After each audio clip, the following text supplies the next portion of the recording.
All right, folks, welcome back to the Global Intel channel. It's been a little too long. We are going to start to do a lot more on here. Things are starting to abate and make it so I can come here and post more. So we're going to start tonight, today, whatever, with some thoughts on what's going on in the Middle East, of course, between Israel and the strike that happened on Sunday with Rafah and some other things just to keep in mind, okay? Now, I am not an apologist for either side, but you have to have a complete and total picture of what's going on in that area and what it is that Israel is facing, okay? So, if it is true that they struck this group and it murdered 45 people, like, basically everybody that is pro-Gaza is saying, then it's a terrible thing that happens and they need to reassess basically everything and what they're doing. But as other people, analysts have said, they're surrounded. They're on a multi-front war, okay? Let us not forget that they didn't just roll into Gaza and start doing stuff, and they have been,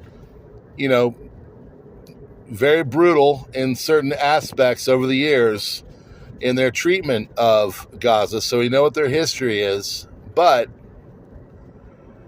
October 7th happened, and they reacted heavy-handedly. I'm sure you could go back and say woulda, coulda, shoulda to a lot of different things that they've done. There's been many a thing that I've read, heard, seen that have aggravated me, but as a person that studies war, as a person that teaches war, I can assure you that many of these things from every army that has ever engaged in a war have happened. Israel is its only style of country in that entire region. And what does that mean? Well, they're surrounded by numerous countries that they have either warred against or, given the right opportunities, would be, not apprehensive to doing a war with them right now or in the past. I have seen and heard from, Israeli news and analysts and, acolytes that what happened on Sunday is not as it is being reported by everybody. I mean, think of Al Jazeera, okay? Al Jazeera is BBC, what it used to be in the Middle East, that was taken over by basically Qatar and elements of its government, okay? There's a lot of things that Al Jazeera does that are great, but just like any news agency, like MSNBC to the progressive left in America, Fox News to the center right in America, you name it, they have a leaning. Al Jazeera is not in any way sympathetic to the Israeli cause. So when the type of coverage comes out in that area, for most of the news media, it is not sympathetic to the Israelis. There have been other things that go on there, and there's proof, and it's been proven that there were media that were aiding and abetting what happened on October 7th. Other things like that. So I think people need to keep a perspective that every time something happens, they pile on to the Israelis, okay? And the reason why is just because they're outnumbered. If it was multiple Jewish states around one lone Arab state.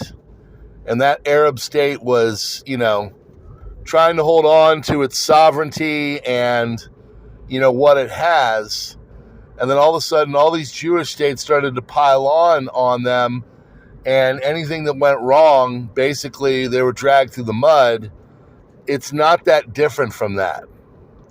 Now, again, I reiterate, as people saying, oh, he's pro-Israel. No, I'm just saying you have to have a perspective. You have to see what is going on in that war, because since the 1940s, they're the only style of government in that area, and most of their neighbors would like to see them gone. Imagine living in a neighborhood and, you're the only person of whatever there. You say race, religion, whatever. You're that only person there. And everybody on that block, even though you legitimately purchased your house, is doing whatever they can to make it as uncomfortable as possible for you. And every time you don't edge your grass right or do whatever, they come and they start going after you for it. They take you to the HOA. That's a very simple analogy. But, again, Israel is, in their mind, fighting for their very existence. And when things fight for their very existence, they tend to fight fiercely, for better or for worse. So right now, they are, feeling like everything get piled on. And I haven't read the news today. This is just what I was thinking from last night into this morning as I kind of think about everything and contemplate and try to give some analysis.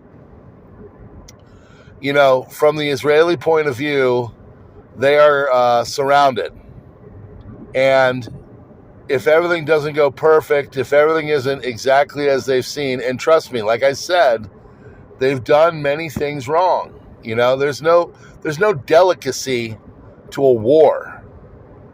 A war is brutal. A war is bombing. A war is death. A war is cutting off, roots and,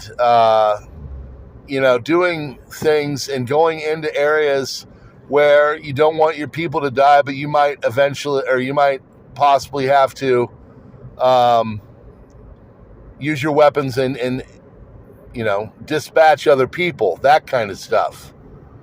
So to think that people are so, they think that you go in and you can be surgical and all that. That's not possible. And no matter what goes on, the Hamas folks, they've earned their name for a reason.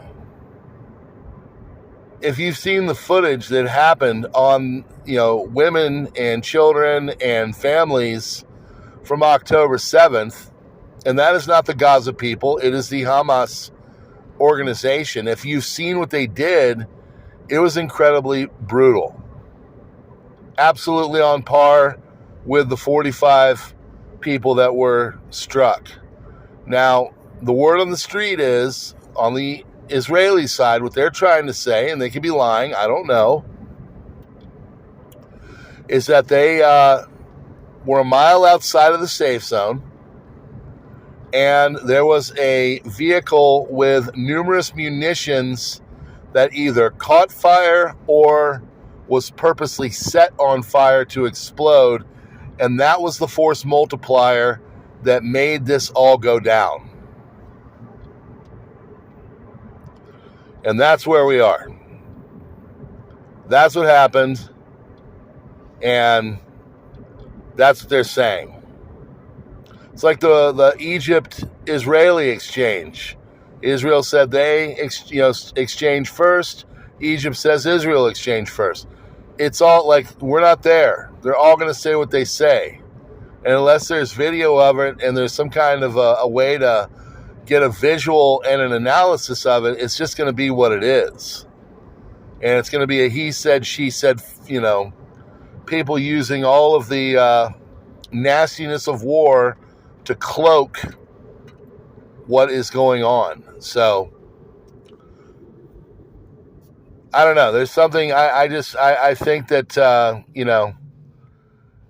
I think the hostages are no longer with us.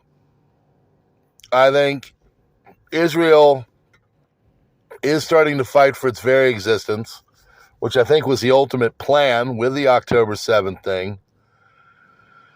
And things are going to start to go even worse in sideways, because the more chaotic things get there, the worse it's going to get. And I think that's where we're at. So again, I'm sure people accuse me of being sympathetic and pro this or that. I'm just trying to provide a perspective of people, because everybody comes out and they start chucking this and that, and you have to understand the environment, the atmosphere, the whole thing, and it is on both sides. So we shall see. It's gonna get chaotic, like I said. But thank you for subscribing. Thanks for staying here subscribed. I am going to be doing a lot more like this in analysis. Okay? So if you like what's going on, you can start to tell your friends. If you want to tell people about this channel, you need the link and all that, or you need permission for something, feel free to contact me, and I will, you know how to get a hold of me. I will do what I can to help, because I want to start to grow it and get it rolling. I even want to start to live stream and do other things. So, all right, friends. Thank you so much for being here on the Global Intel channel. I'm out.